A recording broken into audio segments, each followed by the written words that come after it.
we thought it was important to put a competing vision out to the American people that's focused on American abundance, American leadership, energy technology, natural gas, not just at home, but abroad. And we think that's a great way to empower our economy, American workers, but also help the environment. You're right. I was in charge of Alaska's natural resources and energy. I can tell you this. We have the highest standards on the environment in terms of production of any place in the world.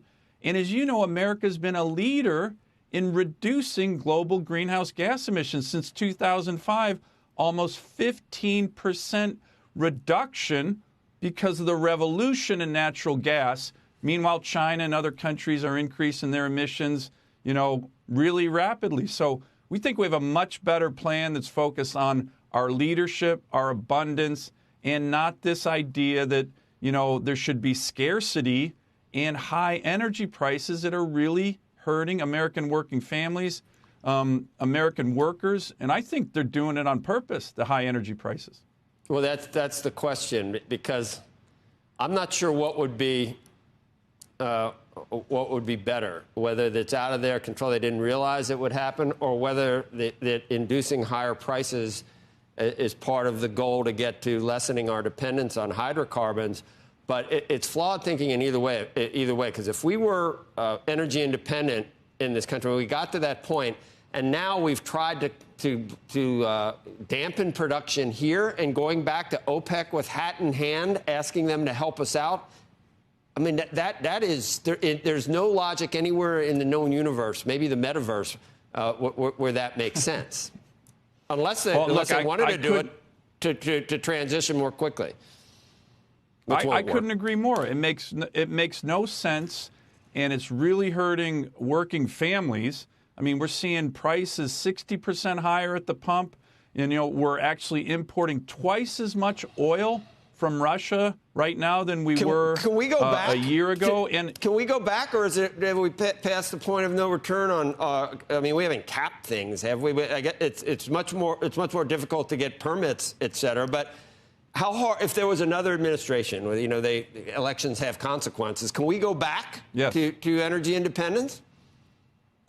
Absolutely, we could. I mean, we did it during the Trump administration with Republican support. And back to your previous statement, Gina McCarthy, the climate czar, her along with John Kerry, they have made statements that they think higher energy prices are beneficial to, quote, accelerate the movement to renewables. I mean, you can't make this stuff up in terms of what they're doing on the backs of the American people, working families.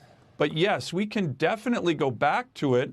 But right now, you're not seeing investment in the energy sector because of these policies. And we could change, but it needs change from them. And I think the American people, whether you're a Democrat or Republican, when the winter's coming, they're going to see these high energy prices. Home heating fuel is expected to climb 50 to 100%.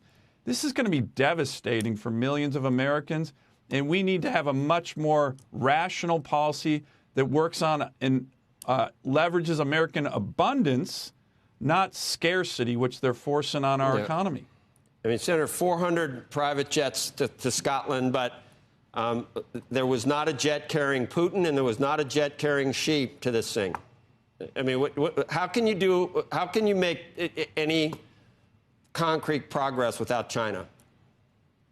Well, I'll tell you this, Joe, is that I think Putin and Xi Jinping are actually benefiting the most from these Biden Green New Deal policies. Clearly, Putin is. I mean, think about it. The president kills pipelines in America, but he's fine with the Nord Stream 2 pipeline, which is going to clearly benefit the Russians going forward with regard to European energy, which we had a lot of leverage over.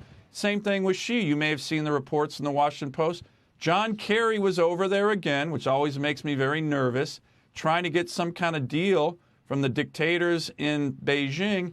And then he comes back to the president and says, hey, the Chinese say if we're going to get a deal, we need to tone down our criticism of Hong Kong, of Taiwan, with regard to the Communist Party in China.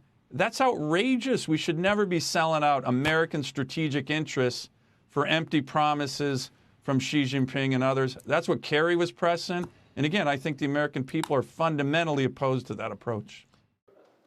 Shepard Smith here. Thanks for watching CNBC on YouTube.